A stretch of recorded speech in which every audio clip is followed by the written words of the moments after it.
I should maybe a very, very short introduction about me. I'm Vicky Skoulou. I'm a chemical engineer, and I work many, many years in in the field. I'm an academic now in a university in the UK. And I thought when the Cost Action and LIAISE Cost Action members invited me to give this talk, I thought that it's a nice opportunity because I was a student like you. I studied abroad, several years of a PhD in a completely different system. So I try to remember how I was when I started writing papers. And today I'm starting this presentation and this meeting with some advices, some feedback based on my experience of how to write a paper, a journal paper, because literally, guys, it is an art of how to present our own research work in a written format. And there are some, let's say, thumb rules or some nice tricks that we can use in order to make our works visible outside. So it is true that everybody starts with, a blank page and possibly a headache of what are we going to do if we have to present our work. Because I can tell you as postgraduate students, PhDs or masters by research, we are too much emotionally, let's say, attached to our papers, to our work. We know very well our work, and we make a mistake maybe because we believe that everybody knows about this, all the details about that. So not only that, often we invest our time, our money, and too much effort, and then we don't know how to start. So the fact is that if we along with our supervisors, we believe that we have very good data that are ready out there to be published, we must think this. We should explain our own research to others. This is the reason that we're publishing. And we should always have in mind that we should be clear on the message that we want to convey to others. And we should convey our results and our findings in a way that it is easily for somebody else to understand. Not only scientists in our fields, guys. This is what I should stress out.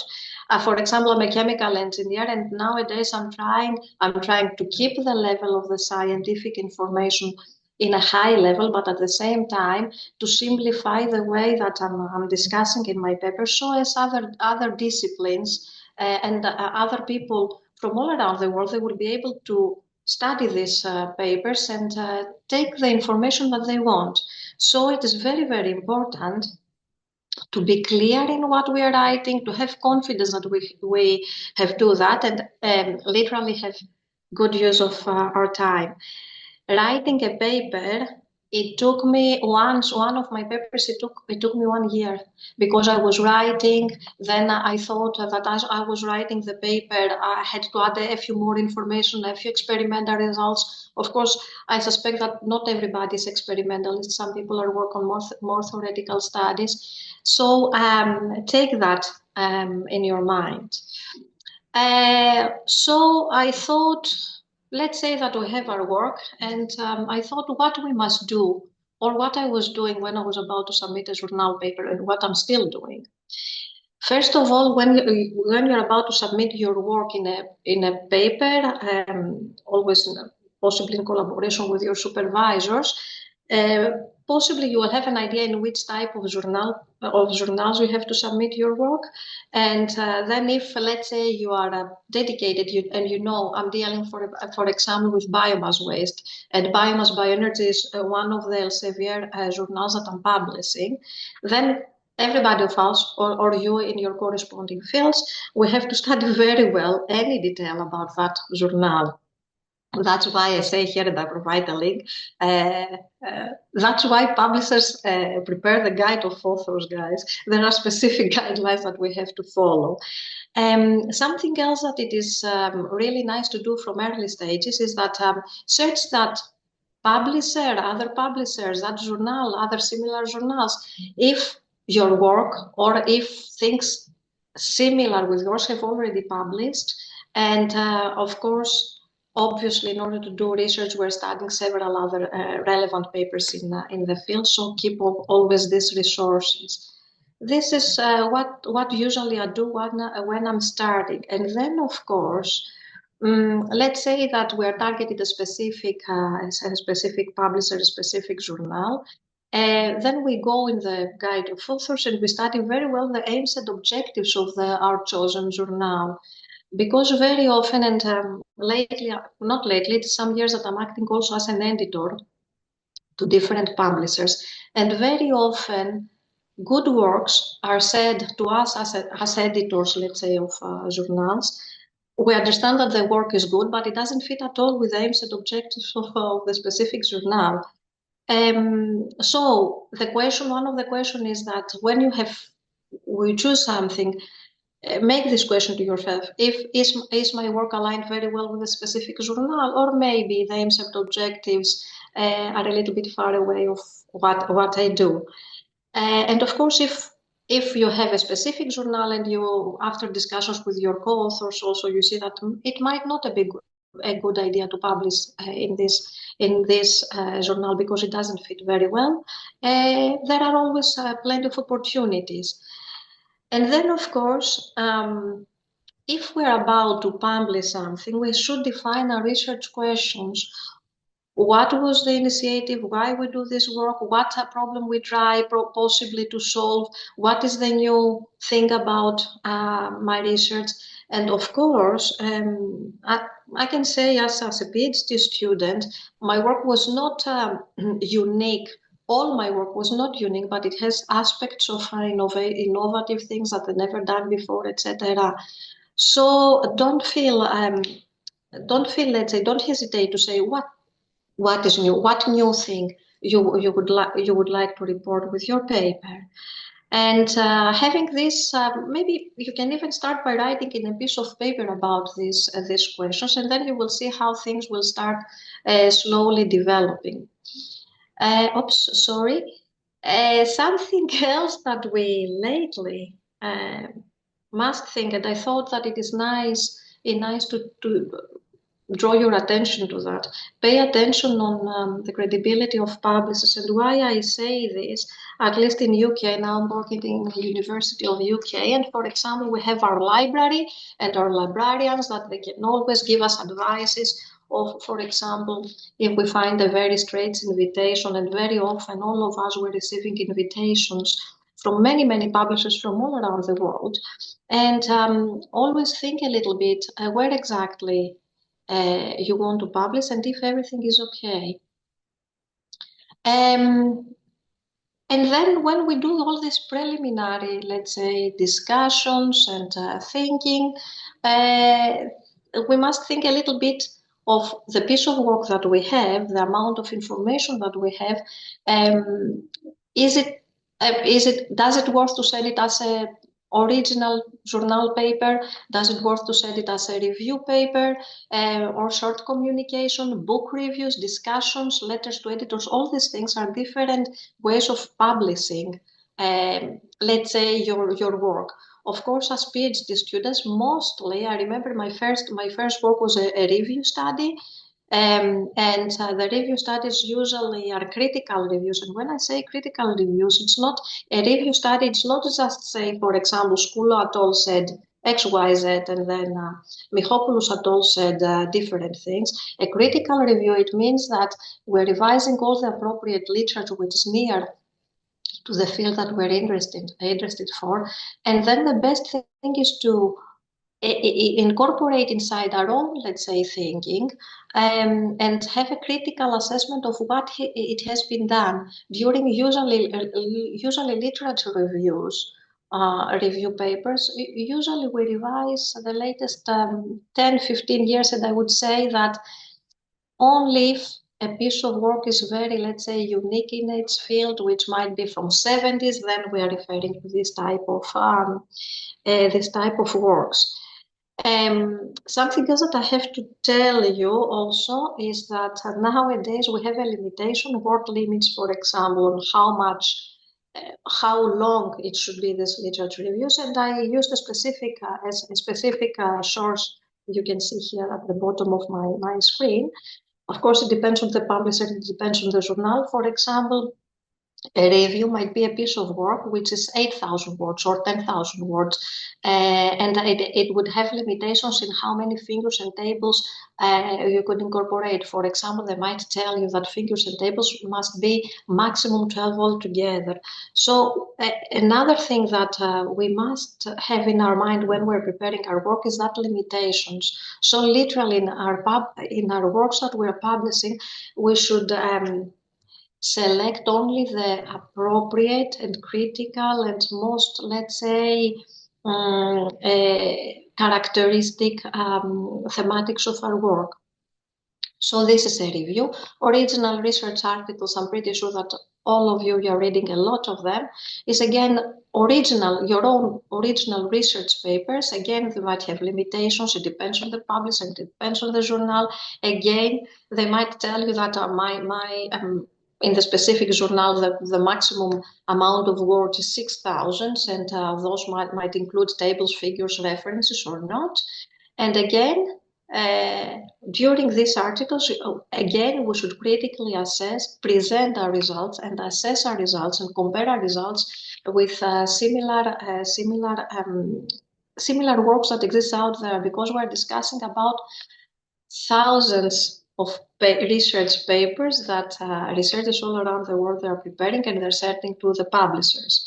Another type of work, usually reviews and original research articles, is what the early career researchers, students, PhD students, or postdocs, or master by research students are dealing with.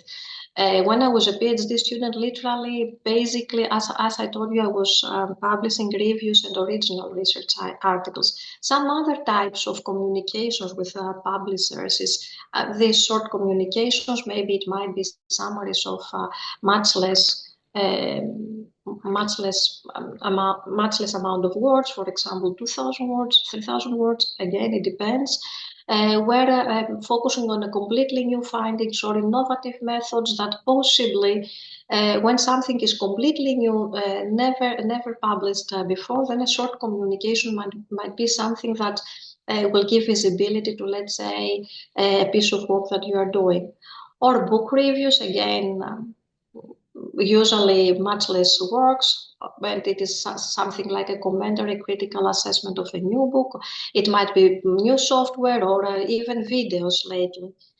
Discussions, again, you can publish something like a discussion, but usually, guys, I would say that this is done, but when you're advancing your careers, for example, full professors that are working many years in the field, can set these discussions, a short commentary about published papers, and literally they critically assess specific pieces of work.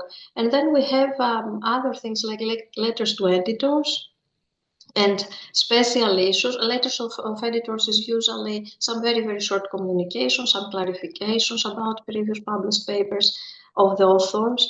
And the special issues that you hear very often is, for example, we might be a consortium here, and the LIAISE Cost Action might say, each one of the people that they're taking part in the cost action might say that now I will open a special issue, and the thematic of the special issue is literally how the biomass and bioenergy contributes to industrial symbiosis.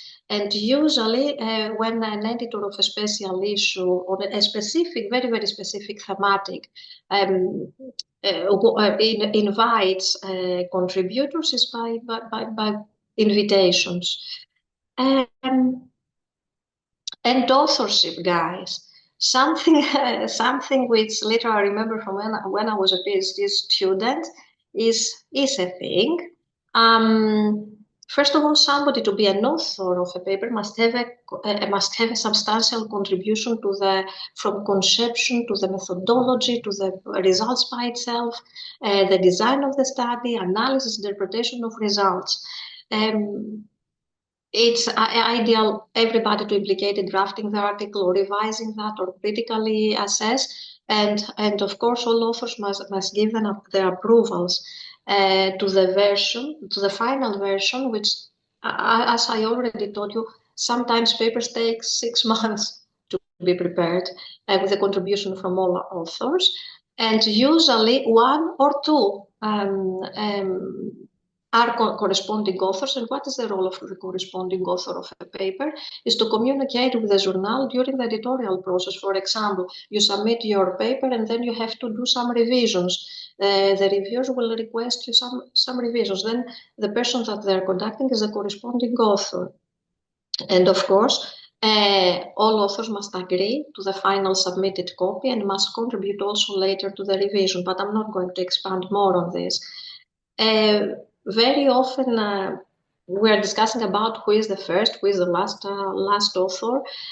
In the past, I come from, as I said, I studied abroad, and as a PhD student, whatever I was contributing more, I was the first author, and my professor was the corresponding author, and any other person.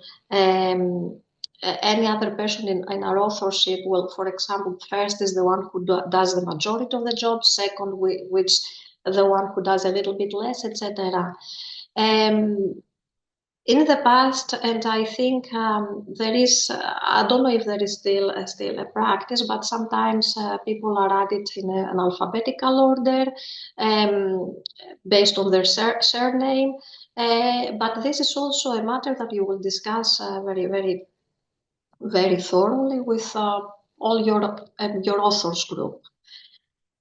Something else, guys, that I wanted to discuss is that yes, at the beginning we start drafting our paper, and we are submitting our paper, or we're changing authors, etc. Lately, the latest years, something that definitely was not so defined in the past when I was a PhD student 15 years ago. The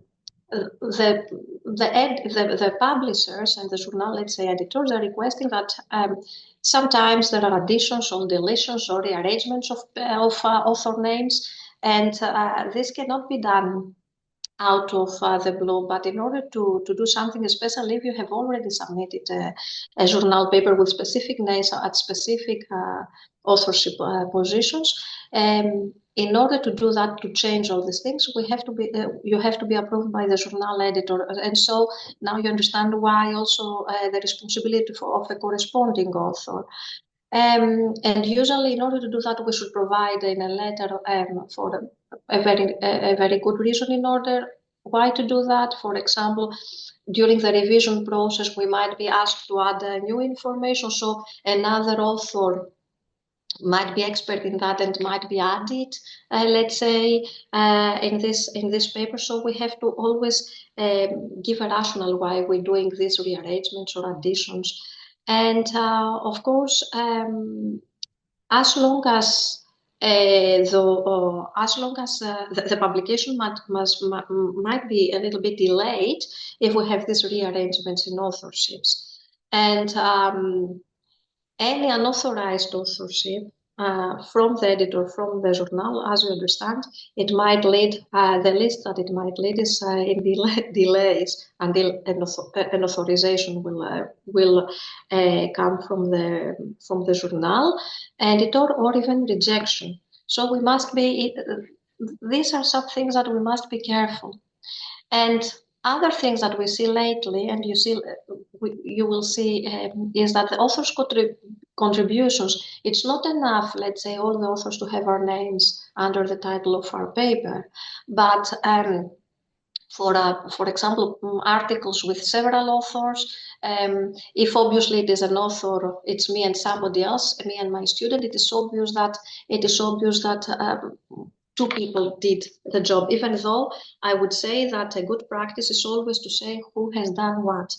So author contributions, more and more journal publishers request to add something like, at the end of your manuscript, something like the paragraph that you can see here, where it says, for example, conceptualization, and XX means it is the capital letters. For example, I'm Vicky Skoulou, VS did, and any other author, or methodology, or who literally implicated in the software from buying to working in the software, validation of results, and investigation, etc.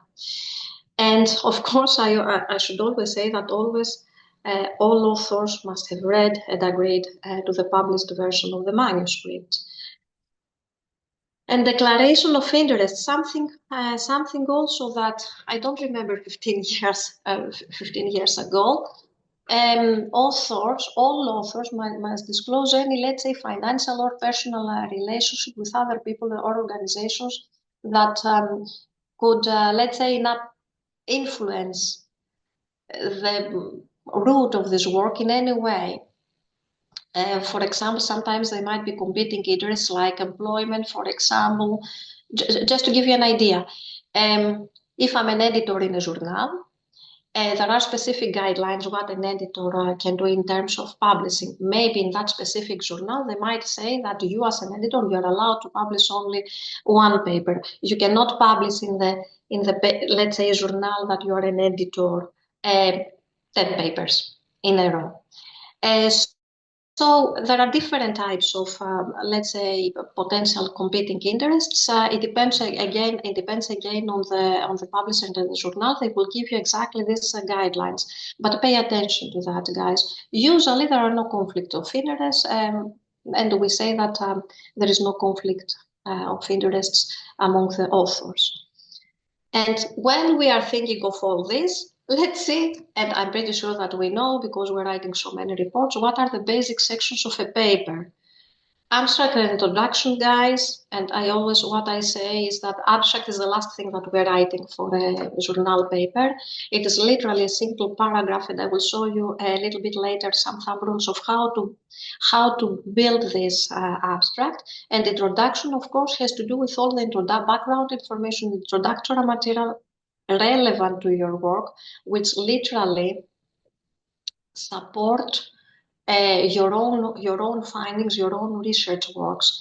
Methodology, yes, it depends. It depends on the area that we're working. For example, I'm an engineer experimentalist, and always I have to describe the methods, the experimental methods that I used in order to acquire my results, or what materials are used. Or there are other sciences, more theoretical, where we might discuss about the methodology followed in order to come up with that research, with that paper. For example, you might say that this is a semi-systematic literature review, which took place by searching public papers, paper sources like Scopus, like Web of Science, etc. Results and discussion, of course, this depends on the field that you are. Sometimes people, and it depends on how you want to organize better your work. Sometimes I've seen journal papers where the results are reported separately in nice graphs, tables, and discussion separately, or you can literally, by presenting your results, you have below your tables or above your tables and your figures the discussion about these results, and of course conclusions. And what I always say is conclusions is literally is not an introduction. It should be clear, and it is a review of the major findings of our works. And some thumb rules of how to write journal papers. Literally, there are some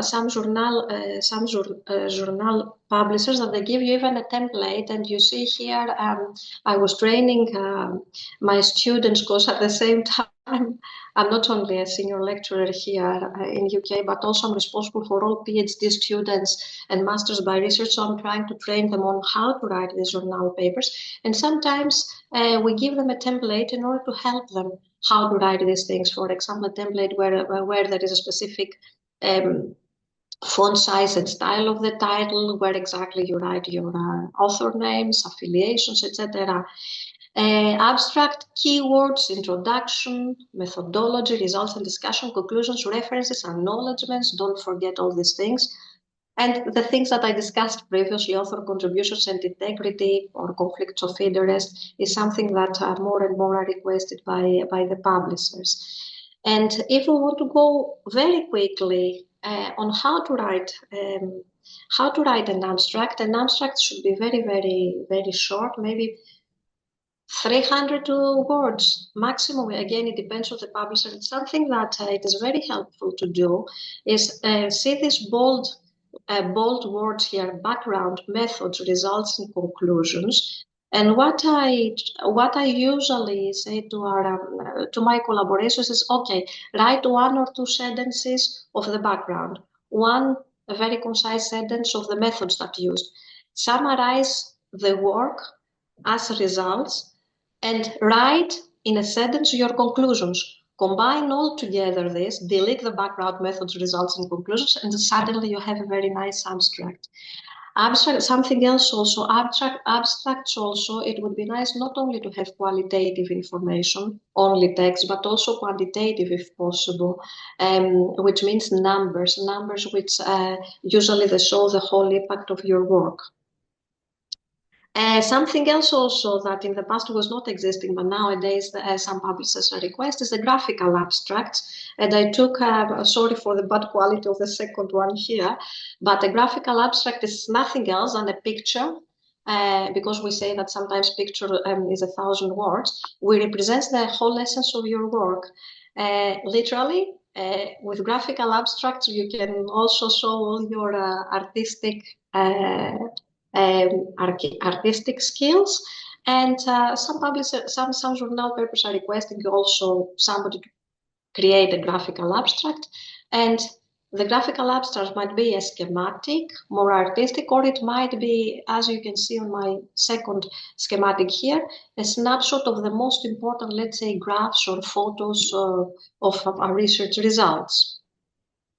Highlights, I totally forgot to tell you again, for some papers we are requested to provide highlights, and it is nothing else than 2 or 3 bullet points or specific character count. For example, I'm showing you here 4 bullet points for a recent work that we published, that literally you have all this sentence must be should have been 85 characters, and we should convey the message of the whole published work in a very, very quick way. For example, here I was dealing with woody waste that can be used in steel making industry, let's say. I'm not going in each one of them. I don't want to be so confusing, but just to give you an idea that in some, when you are publishing, sometimes they're requesting this highlight. So you can see here an example of highlights, 2 or 3 bullet points. Keywords, literally, guys, you have your title, a very nice title of your article that you are drafting, and keywords is literally, again, a certain number of words, pertinent words which are specific to the article. And these words, usually what we say, let's say you have as a title, energy generation from waste. The keywords might be electricity, might be heating, different types of energy, might be words that they are very, very close to the field. And I would say that a thumb rule is that because your title, any searching machine, when you're searching, for example, for a specific journal article, will bank on the title of your drafted paper and the keywords. I would say that as keywords, don't repeat exactly the words that exist in the title. Why? Because this will give a greater visibility of your work when it is published to people that they're searching about the most common words: waste, energy, heat, electricity, whatever you can imagine. And the introduction is, as I said, I already said a few things, is the current state of research that must be reviewed very carefully. Don't add information in the introduction which are not relevant, which are very, very old, let's say. Things might have changed. For example, sometimes we're adding information about policies and directives of European Union or whatever, but have already changed. And another good thing is that towards the end, you write your background and introduction. And a good thing also to say in a small paragraph towards the end, prior going to your methodology or research and discussion, to state the aim and objectives of the specific work. Plus, it's always nice to state what is the innovative, the new aspect that you are presenting with this work. Tables and figures, guys, you know, the only thing that I want to say, because always I'm making this, students of mine, they know how picky I am with that. Don't add tables and figures that are not relevant with the work, because we have a limited amount of tables and figures that we're allowed to use inside our research work, and we must be very, very careful on what information literally we will present in these tables and figures, and it must be the essence of our work. And conclusions. I don't remember many literally journal papers that they don't have conclusions.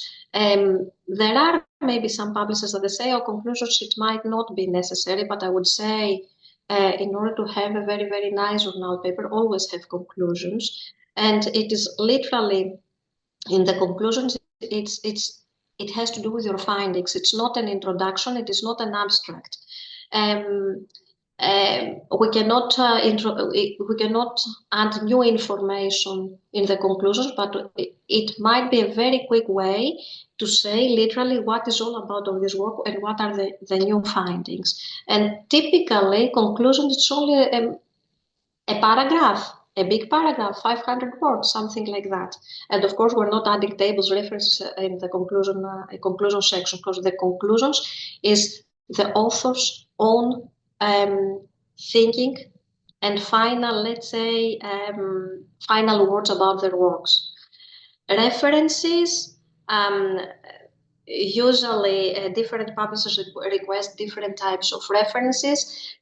Something that I do, and it helps me a lot, usually when I draft a paper, I use a Harvard-style referencing. Why? Because if during the too many revisions that we're doing among us, all the authors, I might take, let's say, fifth paragraph, and I might want to move it at the end of the script. This literally saves you too much time from revising all your, let's say, numerical referencing if you had numerical. By this way, it helps me to save time from literally at the end modifying all these references.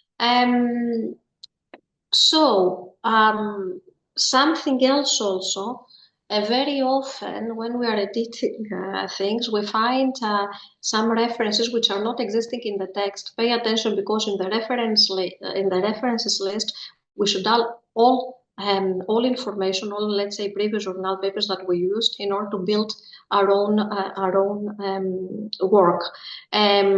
Bibliography is completely different. In some sciences we use bibliography. Bibliography is when we in general read some extra information, but this extra information in the field in order to help us build our idea, build our, let's say, theoretical aspects of our paper, but they're not cited anywhere inside the text. And as we're moving towards the end, acknowledgements, and sometimes literally I just use that, took some picture from the internet. No, we don't say we do not gratefully thank. No, what we can acknowledge, we acknowledge. All authors acknowledge maybe any support given from anybody else, which might help us. For example, I remember once I had some technicians in the lab, and I said that I greatly acknowledge Dr. X for the chemical analysis that they did in this field. This may include any administrative support, any technical support, as I said, any donations in kind. Very often, for example, for us that we do work in the laboratory, somebody might have donated a material, let's say a piece of wood that they donated in order for me to be able to do some analysis. And I'm giving you here a nice example from a past work of ours of some acknowledgements. Don't forget also that when everything is ready, when we revised all our paper, we'll have to write a cover letter. And the cover letter is written by the corresponding author or corresponding authors. I copied pasted here a relatively recent cover letter just to have an idea how we're writing these cover letters to the editor. And we are assuming that everything is ready. Everybody, all the authors agreed, all the authors are revised, all the authors gave their opinions, and they gave the okay in order to submit our work. If you have an idea of where exactly you're submitting your work, as I told you, for example, biomass and bioenergy, the only thing that usually the corresponding author does, the one who takes the whole responsibility of being in contact with the editors, they create an account. You see here, hopefully you can see clearly there is an instruction of how authors create account and how they're submitting their work. Log into the publisher's platform, create the author's account, and just follow the guidelines. And this is just a good luck for all the submissions. So guys, that was a very, very quick review of how we go about writing papers. And I'm happy either now or later to receive any questions from all of you. Should I stop sharing my screen and Nuno? You can keep it, I think, for now. Yes. Okay. Thank you very much, Professor Skoulou. It was very useful, I think, presentation. And I agree with like this clarity that we always think that everybody knows what we are doing. My supervisor also always told me like you should explain what you did, like as you're explaining to your grandmother, that she will be able to understand. So yeah, I think it was also a good tip. Yeah, thanks a lot for your tip. Yeah, so we are always thinking like everything is so obvious, but actually people especially maybe a last comment prior, I don't know, I think I took all the time from Nuno. In the past, when I started my PhD many months ago, more or less, for example, I'm a chemical engineer and we were studying only chemical engineering papers, and I knew that only chemical engineers will be interested in my work. Nowadays, we shouldn't forget that that researchers were working at an international level, and not only that, possibly you understand from my accent, I'm not from UK. We learn another language, and we have to be clear, concise, and write things in a simple way. But what I should say is that we shouldn't, let's say, diminish the scientific part of our work. And yes, I think the best advice is just have in your mind that this paper will go out, and it will be read by all around the world researchers that they're working, and they might be any discipline that you can imagine. It might be, for example, people that they work in education, that they would like to create a new educational material which has to do with energy from waste, and they have to understand a little bit. Exactly. Yes, I agree. And thanks for these tips. Yeah. So from the participants, anyone has questions for Professor Skoulou? You can also type to the chat box if you want.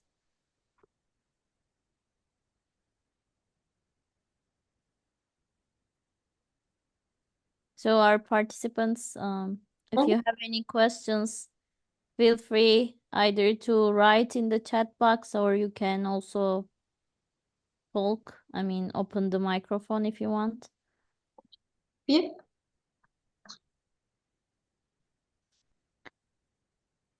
Okay, it seems there are no questions. Maybe during Professor Garcia's session, there will be because it will be more interactive, maybe ask their questions. So we can start with Professor Garcia if I'm stop sharing my screen. And sure, yes. Okay. Thank you. Thank you so much. Also, thank you to Vicky for presenting such an interesting set of slides and actually very useful tips. So, okay, let me start by introducing myself. My name is Nuno García. I'm a professor of biomedical engineering with a background in computer science from the University of Lisbon. And I was awarded my PhD degree in 2008. So, well, for some of you, too long ago, and for many of you, not so long ago. So I'm trusting that you being here, you have this profile of young researchers who can actually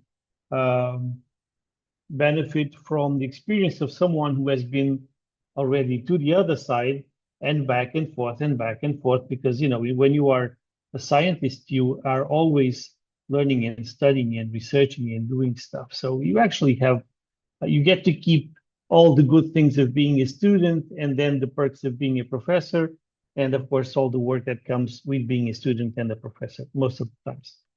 So I asked to get this part of the talk because I think that Professor Skoulou mentioned about how to build your own paper and establish your choice of magazine and so on. And then what happens when the paper gets rejected? Then what can we do about it?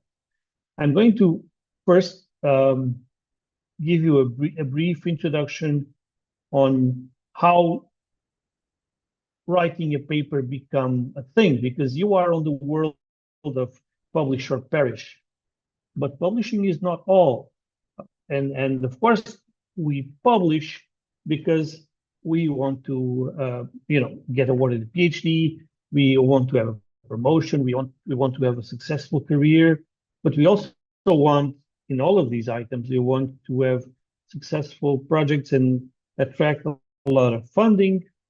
And being here, the cost actions, one of the exceptions, I think one of the most notable exceptions, because when you apply for a new cost action, they actually don't want to know who you are. They want to know what your network is going to be made of, who is going to be on your network, and what is your idea. So here's probably the only exception where they don't look at your rank, to understand if you're able to do the work or not. So I strongly advise you all to go to COST website and have a nice idea and propose a nice cost action. For us scientists, we publish because we want to save the world, and at least that's how it should be. Okay, and this publishing for us scientists and people in academia is mandatory. For the associate editors of the magazines and the conferences we publish on is tough voluntary work. For the reviewers that actually get to see our paper and see what mistakes we did, it's a punishment.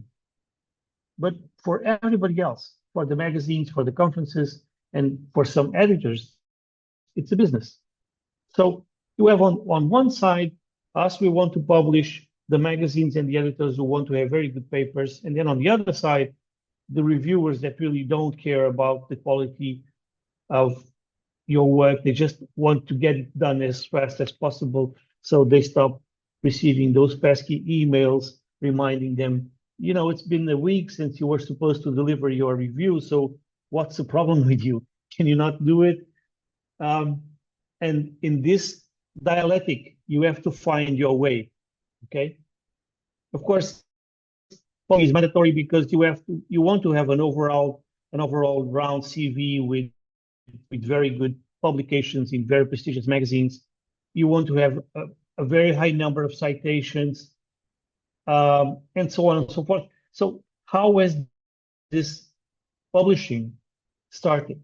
So I researched a bit, and it seems that in the early days, scientific publishing was mostly letters from one scientist to another, private letters, saying, hello, my dear friend, I found this and this. What do you think? And then the letters would come back and forth. And of course, if you go to the history of famous mathematicians like Gauss or Euler, or you will find these type of personal letters saying, I've tried this, I cannot have a breakthrough. What do you think? I've tried this and this works. And it was only until the 17th century with the Royal Society in London and the French Academy of Sciences that they set the first scientific magazines, probably Philosophical Transactions in 1665 from the Royal Society, and the Journal des Savants in 1665 also in France. And then scientists would publish in those journals, and then the journals would be sent, copied, of course, sent to reputable libraries all over Europe. And then eventually, if you wanted to find something, you wanted to go to those libraries and read those journals. So it stopped being a one-to-one communication to being some sort of a book that you would build chapter by chapter on specific issues. And of course, as you know, those two initial journals then exploded. And nowadays, I have no idea how many different journals we have, but we have, I would dare to say, on the scale of hundreds of thousands journals where you can publish. Only if a handful of them are really notable in your area, not overall. But there is a ranking. Okay, so you can say there are metrics you can build. You can say what is the most reputable magazine in the world overall. It's this one. You can find it. It's on Scopus. You can go and find it and see what it is. It's probably it's not going to help you a lot, but it will at least tell you something about the degree of quality and the degree of requirements that they have for you to publish a paper. Of course, when you publish a paper, you want to have your findings disseminated. You also want to have priority established. So you want everybody else in the world to know that you were the first guy who actually decided this and found this and discovered this.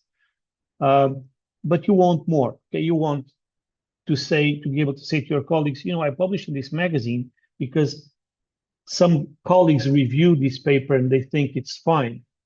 So there's some sort of validation. Actually, not some sort. There is a validation to your work, which is great if you want to be awarded with PhD. And of course, you want to be that bit of shoulder where the next generation is going to stand upon on discovering new things. And this is the part where you get to contribute to the salvation of the world and salvation of mankind. There are many things that can go wrong when you submit a paper. Yeah. What usually happens is that you put a lot of effort into building your very nice paper with your findings, and then you put a lot of effort with the cooperation of your supervisors to find a nice magazine to publish your paper, and then the paper gets rejected. So what happens?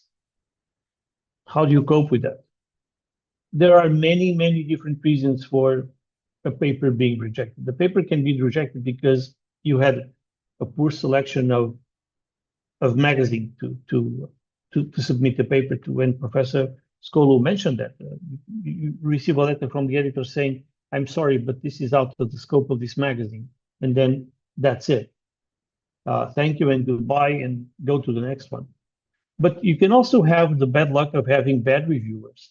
Actually, the only paper I was first author and got a best paper award was a paper in a very reputable conference. But the first conference I submitted the paper to, I got 3 reviews.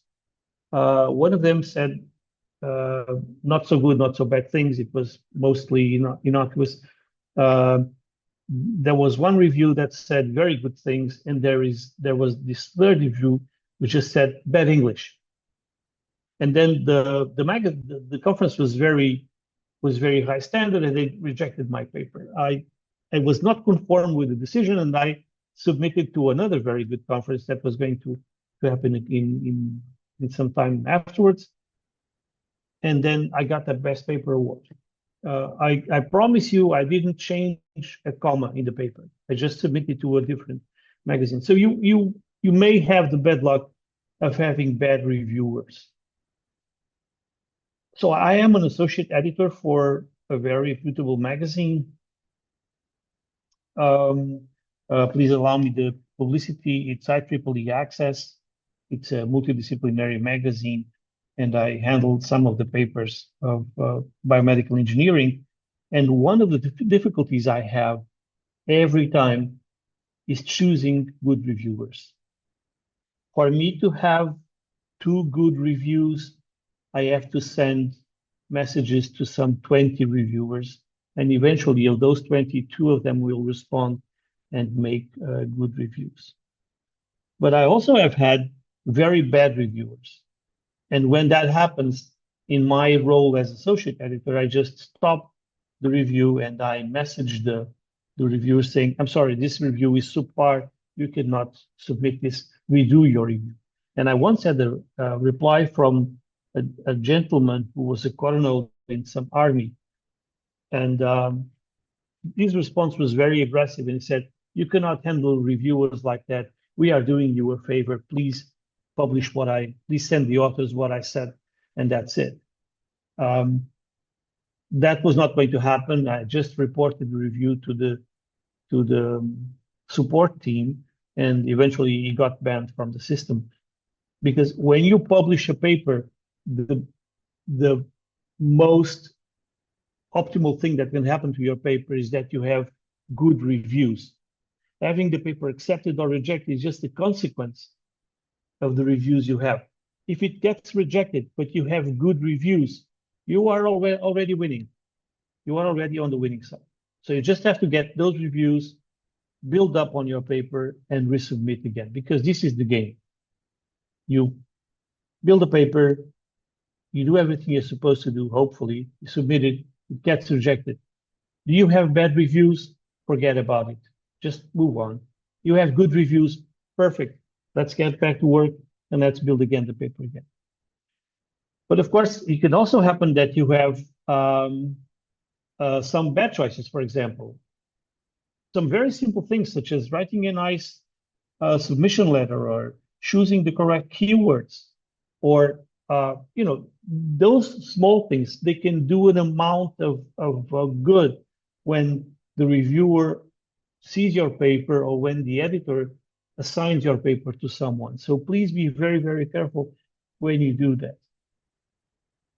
Of course, if you get very bad reviews, and you can see I was traumatized by that bad English review that I got from my early submission, you can always resort to, I don't know, praying, partying, making voodoo dolls and sticking needles on the voodoo dolls for the reviewers, whatever you feel that relieves your soul. Do it, okay, and just let it go. Some reviewers are not really worth the trauma of coping with their nasty words. So, okay, so you got your paper, it got rejected. Either 2 things happened: you move on to the next magazine, or you build up on your paper. One thing, it cannot happen: you cannot quit on your paper. So if you have a paper and you spend time writing it, it's because it was worth it, okay? Please don't trash it to the cemetery folder of unpublished research you have, because we all have that, and it's not a pretty sight. When I open that folder, when I'm very, very happy and I want to feel a little bit sad, I always go to that folder and see, oh my gosh, I should have published this 10 years ago. And please don't do that, okay? If you have a paper, either publish it or build on it, but never quit on your paper, unless it's really bad. If it's really bad, you can just throw it away. It was a waste of time. So now you got it published. What can you do to further advertise your paper? So there are a number of things that you need to do to further advertise your paper. And I think Skoulou did not mention that, Vicky did not mention on the open access publishing. I guess yes, not. I didn't mention Nuno, so if you can mention a few things about this, that would be perfect. Okay, perfect. So there are many submission schemes many publishing schemes you can use. There are those schemes where you don't pay anything, and and magazines actually, they charge the viewers for viewing your paper, but there is this effort in Europe and most notably in the European Union for open science. So for the European Union, open science is a thing, is a political movement. And for open science, it is okay for you to pay publishing author fees. So you actually pay for the magazine to publish your paper. This is good. Okay, you may find some very old researchers saying this is not good because you're paying them for your paper to be published. Yes, but the paper is only published after being peer reviewed.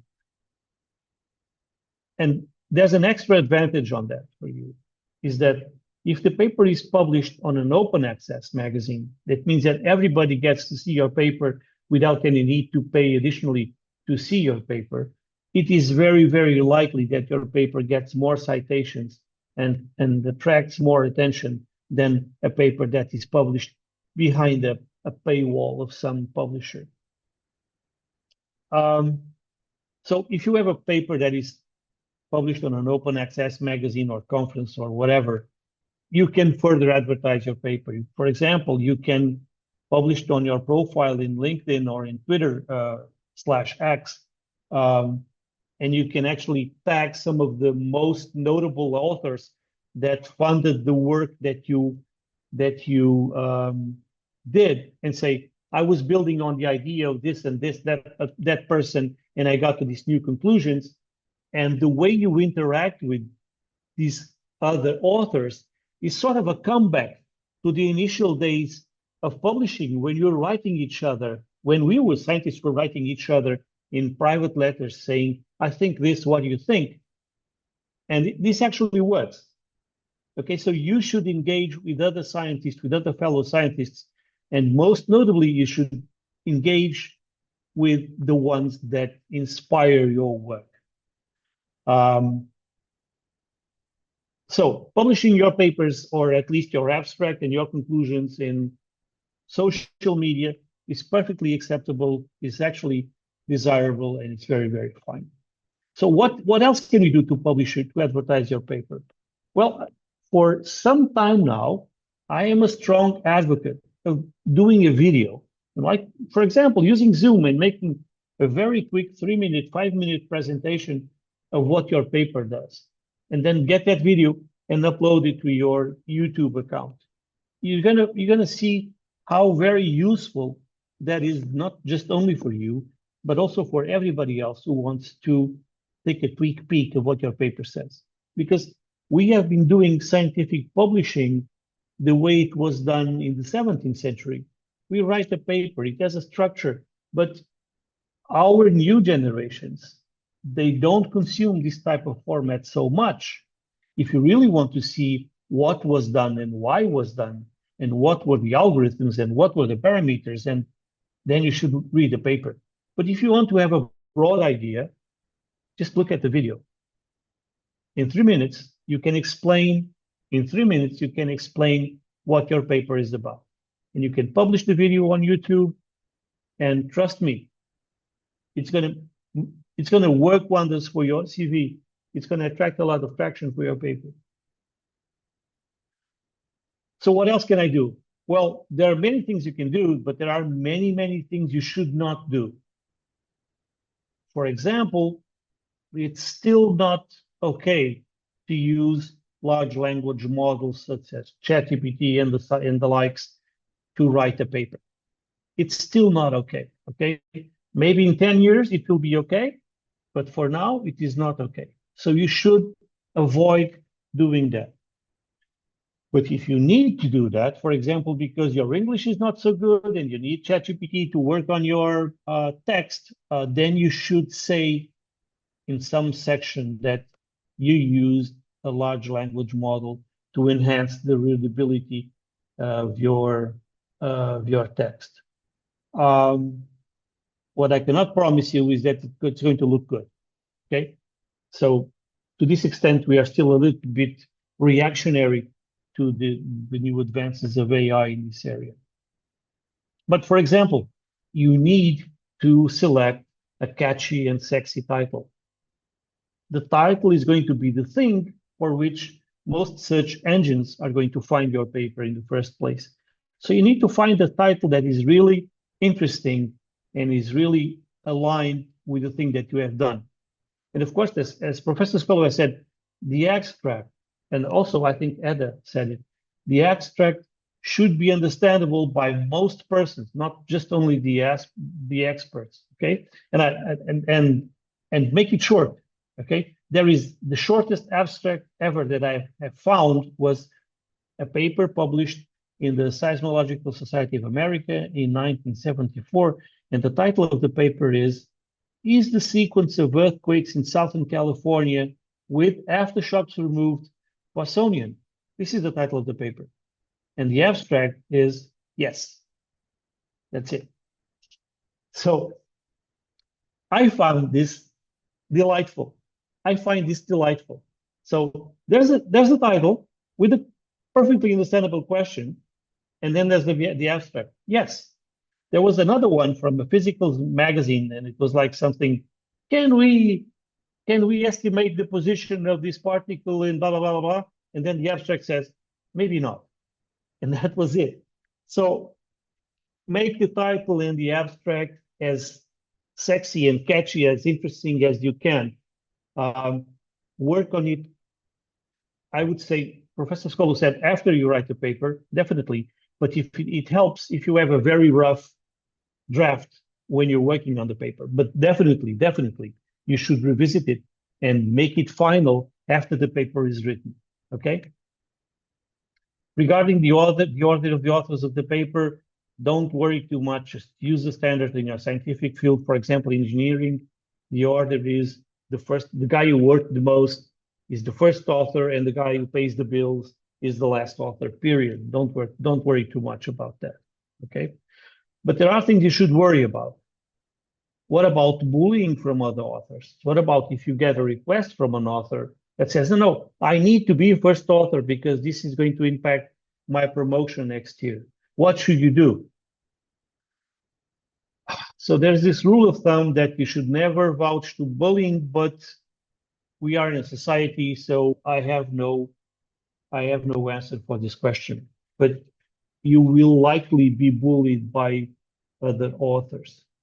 Just try to cope with that as best as you can. It's not going to be nice, it's going to be painful, but you'll survive, okay? Other things that are not good, for example, are unsolicited invitations and predatory publishing. I think Professor Skoulou mentioned that. So you're writing a very nice paper and the colleague comes around and says, hey, I would really like to contribute to this paper. Please add me up as an author.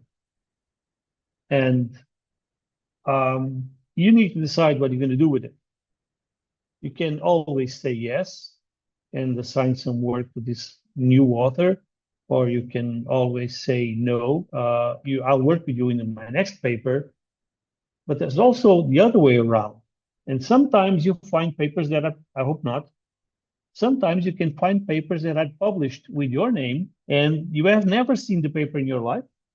And some guy who once you cooperated with just reminded himself, I'll add his name to this paper because it's something that he would like. So how do you handle that? Again, there is no black and white reply to that question. You should make it as clear as possible from day one that if you are an author, you are going to be working on the paper. Otherwise, you are not going to be an author. And another topic is who should you invite to be co-author? For example, in astronomy, physics, and medicine, they have this huge list of authors. There are papers with 100 authors. Is that okay? Yes, for their areas, that's okay. That's perfectly fine. Everybody does it. Everybody works in the lab. Even if it's a 10-story building lab, gets to be an author of that paper, that's fine. In the areas I work with, not so much. If you have a very long list of authors, chances are that many of them never read the paper after all. And also make sure you have the correct acknowledgement. I don't fully agree with you, Vicky. I think it's I know, but this is a trait of personality. I think it's fine to say, yeah, I enjoyed the very nasty conversations we had with this and that person, but hey, this is me. This is a personality trait. So if you want to make it very professional, please do make it very professional. After all, this is all it's all about.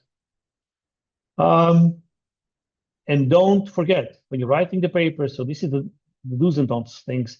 Don't forget that when you write a paper, the only ideas that do not need a reference are your own ideas. And those are the ones that you're going to demonstrate in that paper. Everything else, you need to cite someone before. For example, I had this very interesting student. He's actually now in the top 2% list of most influential researchers in the world, a list that was made by Elsevier and Stanford University. And he's been there for 2 years now. But in his early papers, he always wrote something like this. We are in a world that is increasingly sedentary and people don't make as much exercise as they should. And I said, this doesn't make sense. There are gyms opening everywhere. How does this make sense for him? And I was like, can you support this claim that we are increasingly sedentary when, there are sport shops everywhere, there are gyms everywhere? And then he was going and was digging the numbers. And actually that was a false assumption. So please be aware that when you think you know everything, you clearly are missing something in the picture. So you should always be very careful and reference the claims that you make. If you cannot support a claim that you make with a reference, then it's your job to demonstrate that that claim is true. So what about other things that are do's and don'ts on publishing? You should always have the correct and needed ethical committee's approval if your field requires that before publishing a paper, before actually doing the research. You should handle GDPR with utmost care, and you should always strive to have transparency in the research methods. And this is paramount because you need your paper to be reproducible. You need someone else who's going to get your paper to be able to get to the same results that you got. And for that, you probably need not just to publish your ideas, but also to publish your data. And this is actually a bonus because if you're working on an idea and you have data on that, it's like a 2-in-1 because you get to publish the idea and you get to publish the data, and everybody else will use your data, is going to be citing you, and that's a plus for your CV, that's a plus for your research track. I got this old student of mine who got most of his citations from a database that he built, and then he did some research with that database. But actually, the most number of citations that he got was not from the algorithm that he used, was from the database that everybody else was using to do some additional research. So reproducibility is a must. Transparency is a must. And please, as much as possible, try to cope with the open science efforts from European Union. I'm assuming that most of you are researchers in the European Union. So you need also to make some reviews on your language. And of course, you need to avoid plagiarism, even if it is self-plagiarism. So the key here is if you need help on addressing language issues, please ask for help. Probabilities are that your research group has protocols with someone who can handle this language reviewing thing. Don't submit your paper to a plagiarism detection tool because they often keep records of it. And when the magazine receives a paper, they do that, and they may find that someone else has already submitted that paper, and then they will think that this is a copy of someone else's work. Please don't do that, okay? Pay extreme attention to that. If you're using a local Orkun kind of thing tool, then it's fine. But if you're using a public plagiarism detection tool, it's quite dangerous. Okay, it's quite dangerous. One of my postdocs got a paper rejected last week because the plagiarism tool that the editor was using detected that some paragraphs were exactly the same as some other document that was on store. And when you try to find what document was there, it was a document that is submitted to check if the language was okay and if the plagiarism levels were okay. So please be very aware of that. So can we publish in a preprint platform such as Archive? I don't know. It depends on the magazine you're going to publish on. Sometimes it's okay, sometimes it's not okay. So please be mindful of that, okay? And this is a war. You have to choose your weapons. So you have to choose good citation tools that automatically format the format of your references and renumber your references. Or you can use Overleaf, for example, which is a online platform tool. I'm sure you all know that allows something that is quite interesting. That is that to have all the authors working on the same text at the same time. This eases up things very, very, very much. I'm almost finished here, so please bear with me for 2 more topics. What else can you do to make your research count? Well, one of the things that you can do, actually you should do, is that you should keep your academic profile updated at all times. So if you don't have a profile on Google Scholar, please build one. If you don't have a profile on Scopus, please build one. If you don't have a profile on ResearchGate, please build one. I'm not such a huge fan of academia.edu because they mostly are commercial. So I built a profile there for me, but I regretted it ever since. So I don't really advise that. ResearchGate is nice and fine. Scholar is mandatory. Google Scholar is mandatory. And of course, Scopus is also mandatory. So you need to build those profiles and keep them updated. Yeah. So finally, takeaway. Trust your supervisors. Yeah, they've been there. They've done that. So they know how to navigate these waters. So whenever you need some additional help, please try to do that. As much as possible, try to include international authors that can contribute to your paper. Use the multiplication effect of inviting someone to contribute a little bit to your paper, and then in turn, probably they will invite you back to their paper, and this builds up, okay? This builds up. One of the guys that is a highly cited researcher that I know, and a friend of mine has built his whole career on this type of mechanism. So please don't do that.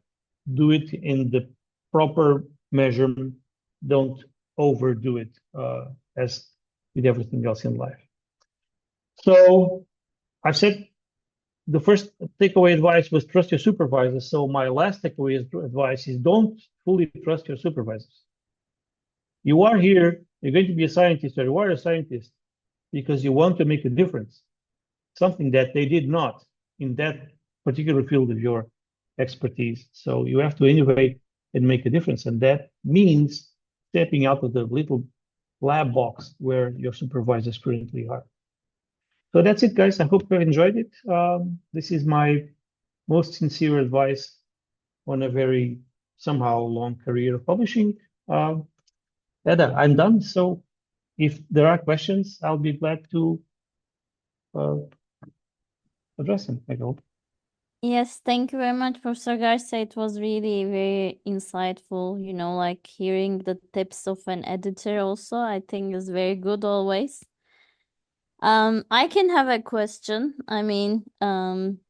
So don't you think like publishing is getting more and more difficult every day?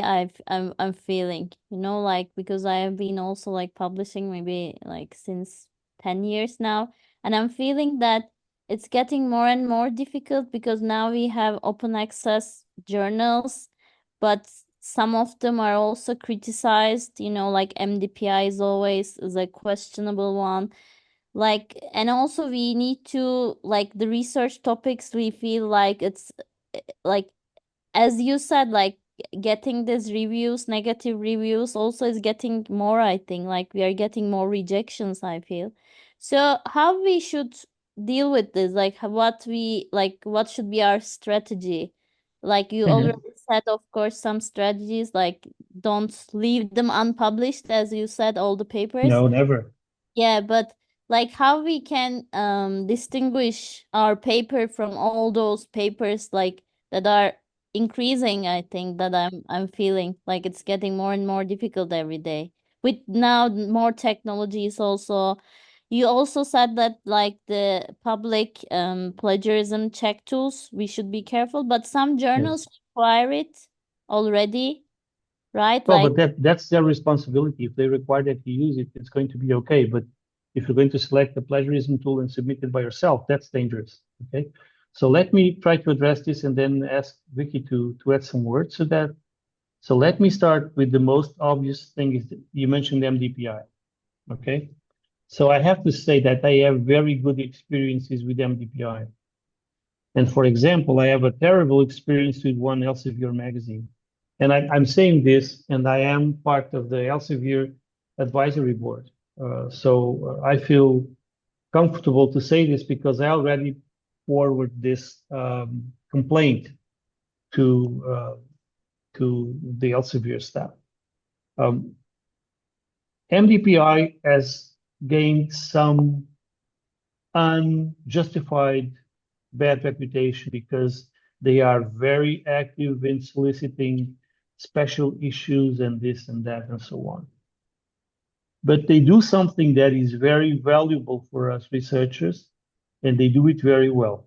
They have a very fast publishing pipeline. So if you have, for example, a master's student that is working with you, and this particular student has a very nice idea on a paper, I actually have 3 of those cases right now in my hands. In one of the courses I taught, they were expected to do systematic literature review of an area related to their particular project. I have 3 very good papers and 1 so-so on systematic literature review that was done by students. And of course, they're going to be first authors, but I think they deserve to see this work, this effort published. And when I say this, I'm going to try them to publish on MDPI magazines because the reviews that they provide, they are good and useful. I have never encountered an ethical issue on MDPI. And what is probably most, I'd say, least recommendable is their systematic effort to attract people to special issues. Of course, for them, this is a business. And when you pay 2,500 euros per published paper, you can understand how that motivation comes from, right? So, yeah, I'm not against MDPI. And with Elsevier, I had this very strange experience. I had this PhD student who was publishing a paper. A year and a half later, she got the paper with the recommendation of major reviews. She addressed the reviews. So another year passed by and she got again recommendation of reviews. She addressed the reviews again. And almost 2 years afterwards, after she had already graduated, she got the paper rejected. So in our area of this research, and I'm going to address your question, Eda, with the very, very fast advancement of science, if you take 1 year and a half to review a paper, you are not at all doing a good work, not as a reviewer, not as an editor, not as a scientist, not as even as a human. Because in that year time, there have been 100 authors who have published the same thing that you have in other magazines that are quicker. Yeah. So it is increasingly hard to publish. Yes, it is increasingly hard to publish because there are many of us working in very similar areas. There is a huge number of scientists like there has never been in the world before. We are doing zillions of papers in the same topic, and it's very hard to find this very little breakthrough that says, yeah, I can publish this. You know, this is interesting. I'm going to have some very nice people interested in reading this paper because this is new. It's very, very hard. Should you quit? You cannot, right? You cannot. So the strategy here is something I follow. If you have a very nice paper and you know, in this paper, there are 2 or 3 main authors who are really the most notable one for your work. I would say the foundational one for your work. Try to publish in the same magazine they have published in. Because those editors, those reviewers, they are already used to this type of language. They are used to this type of experiment. So it's going to be easier for them to address this type of thing. Yeah, but so yeah, it's hard. It's going to be harder. You cannot quit. So yeah. And on another topic that you mentioned, Edda, if you have a paper, the paper has been rejected 2, 3, 4 times, should you keep on pushing it? I mean, no, but don't give up. Publish it in an open repository with the indication that this is ongoing work. If you think this is interesting and you want to, you know, sparkle some ideas, drop me a message, and then it's fine. It still gets indexed. It's probably still going to attract you some citations, and not for Scopus, but for example, for Google Scholar, that's just fine. So yeah. Yeah, exactly.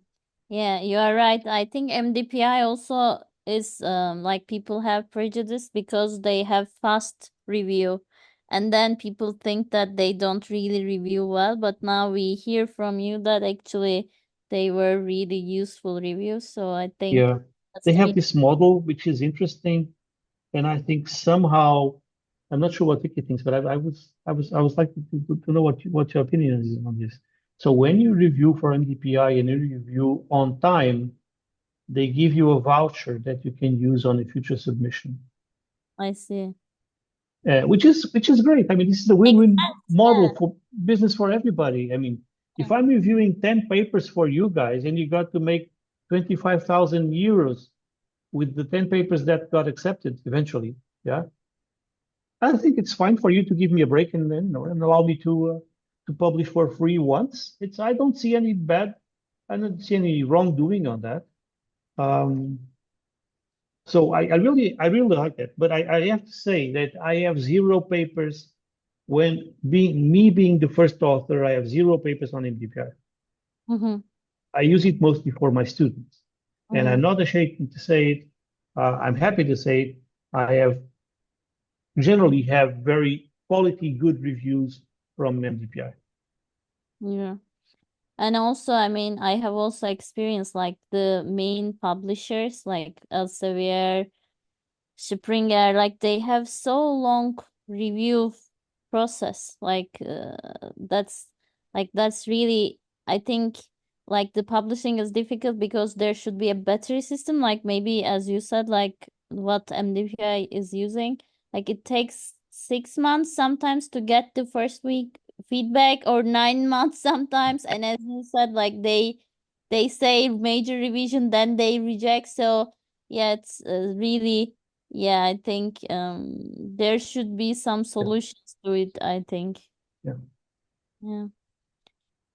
Yeah, Vicky, go. what do you think? Yeah, definitely. I work with both publishers for many years. And something that I want to say, guys, impactful paper or work, it doesn't mean high impact factor journal. We say that again and again and again. It happened to me to publish somewhere where everybody, I don't want to use the name of publishers, but where everybody thought, it was my best work, I had quite good visibility or something like that. And something else where researchers were reading so many different types of papers, works, etc. We know with ourselves if our work is good or if it needs to be added a little bit more or whatever. So I would say, I remember my student now live. Yes, my first rejection was like somebody saying, oh, your work, it doesn't worth at all, your PhD. It's not that. Don't forget that it is a piece of work which is judged. We confuse the facts and we think that they're judging us. They're judging our whole, let's say, story. So what exactly Nuno said, revise, take advantage of the feedback. And I always, when I'm acting as a reviewer, I'm trying to give, I know sometimes I say, if researchers see my feedback, it might be 2 pages. And they will, they will say, oh my God, but I do that in order to help people. So take advantage of the good reviews, optimize, and yes, if for XYZ reason one journal will delay, you have always the right to send an email to the editor and say, look, can you please tell me why it happened to me 1.5 years? And I regret that I never sending emails. And as Nuno said, we're losing science. Science goes so quickly now that literally, if that results were published in 6 months, then the impact would be tremendous. In general, my advice is don't take things personally. You know exactly your work. You know exactly where you want to go, and don't give up. I agree. Yes. So we have a question online. Yes, I think. Yeah. So the question is from Cristino. Yes. So can I answer this question? Sure. Yep.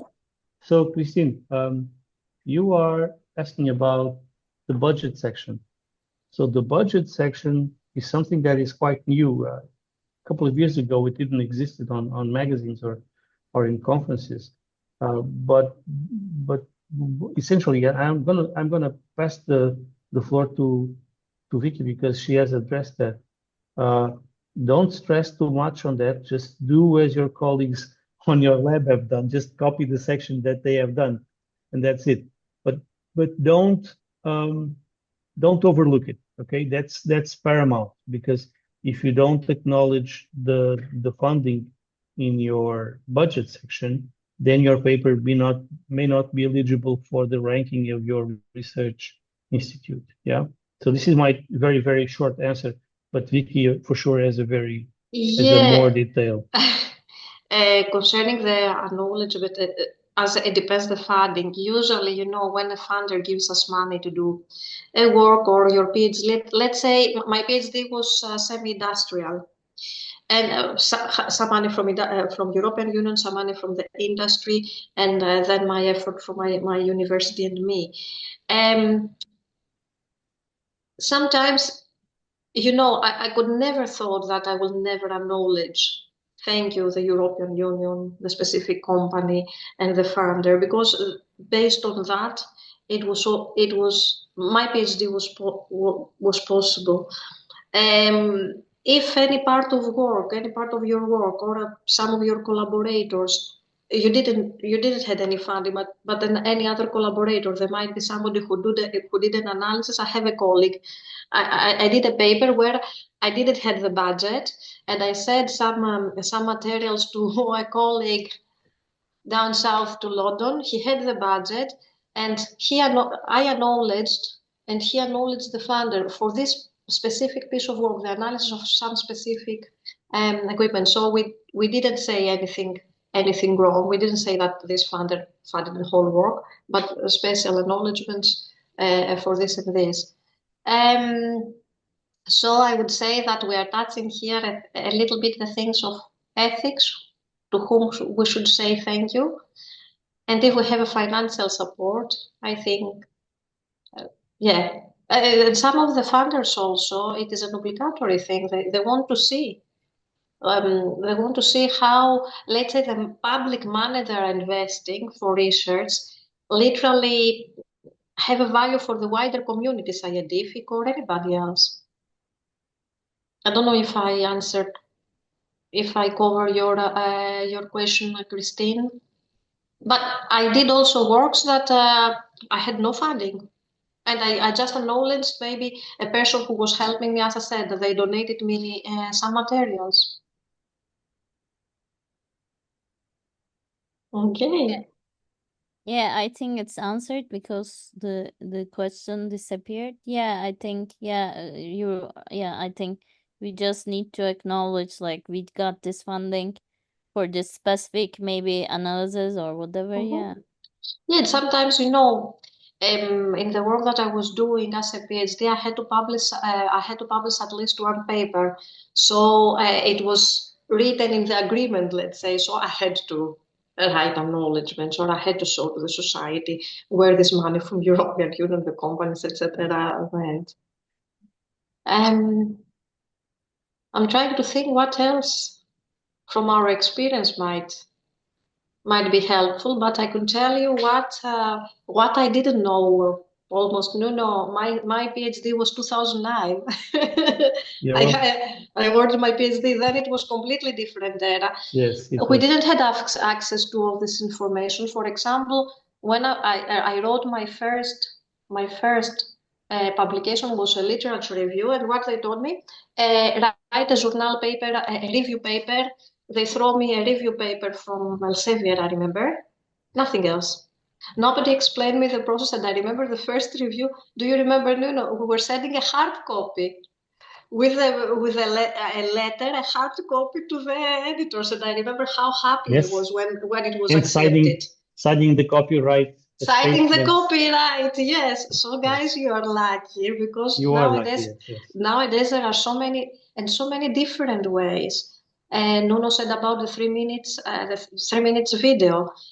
Yes, I agree. I don't say that it is a traditional way of publishing, and I have students and colleagues, and they were telling me, I'm raised with, I don't know, Instagram or whatever. I cannot consider it more than 3 minutes. And I said, I understand. So you see that as we're progressing, it doesn't mean that we will abandon books, we will abandon research papers, but there are other ways also to communicate our research. You cannot abandon research papers, but definitely many top conferences, mostly computer science, and they now consider that on at par with the paper, they have this YouTube presentation that goes on, and it makes wonders for the authors.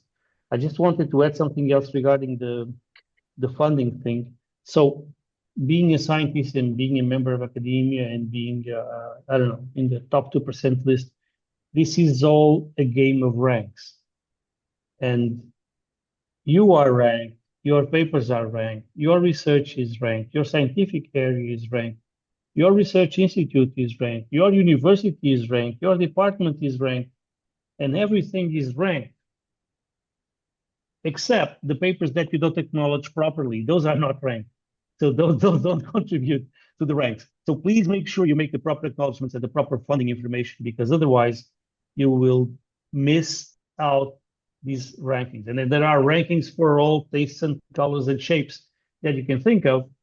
But eventually the guys in the bureaus who award the funds for you to make your very important research, those are the ranks they're going to be looking at when they decide you get this much and you get that much. So it's important. It's not a minor issue. It's an administrative issue, but it's not minor. You should definitely pay a lot of attention doing that. For me, I have a trick, which is I have a file that I update as often as necessary that says acknowledgements and funding information. And then I never miss whatever information I need to put in my papers. So that's how I do it. Yeah, and I think also it is good for you that you acknowledge, because like once this paper is cited, like other funders will also see like you have an impactful research funded by another organization. They would be happy to fund you as well. So I think it's good that you acknowledge everything, basically. Any other questions? We have been missing participants, maybe because it's lunchtime, I'm not sure. It is definitely lunchtime here in the Exactly. Some of them left already. Yeah, we had 5 more, I think. It's perfectly natural. Any questions? Anyone that you want to ask? Like maybe you want to get some personal advice related to your own research, something. So you can type like Christine did. So for me, just a final comment before I'm allowed to go. I would like to congratulate you guys at this very interesting and dynamic cost action for this initiative. I look forward to see the recordings of this because I'm definitely going to pass these recordings to my master and PhD students. So I'm going to keep it in. I'm going to keep this recording in my portfolio um, of interesting recordings to show my students because I think if I was a student at an early stage, I would definitely would love to see what Professor Skoulou has said and also some of my comments. So congratulations on a very well thought initiative. Well done. Yeah, we thank you. Thank you. Without you, we wouldn't be able to do this. And I think for me, like again, like all the are so useful. Like what you said, like if you get this rejection, find those earlier similar papers and send it to the same journal. Yeah, I think I was always also thinking the same way. If I get rejected papers, I think that's very useful tip that we should all use, I think.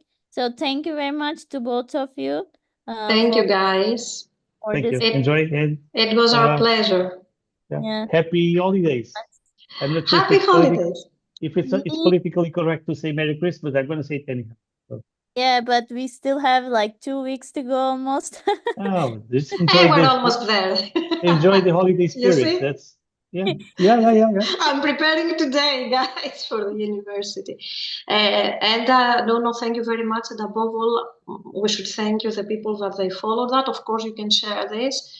If anybody needs any more information, please tell them to contact. I don't have any problem. But what we are speaking here is from personal experience. And what we are doing is literally because we love what we do. And what I want to say to all of you is regardless what rejections or whatever, don't give up. I never thought that in my life I will be teaching in a university. But what I remember is I never gave up. Without being stubborn, slowly you understand the level of your work, if it is good work or if it is a good piece of work or if it needs optimization or whatever. But don't give up. All of us, we had rejections. All of us, we had bad experiences. But at the end, all this history and background and efforts bring us in the positions that we are now. So we know exactly how it is to be an early career researcher. Yes, exactly. Christine wrote that in the future she will need more guidance on case study research process. Okay. Go to your supervisor.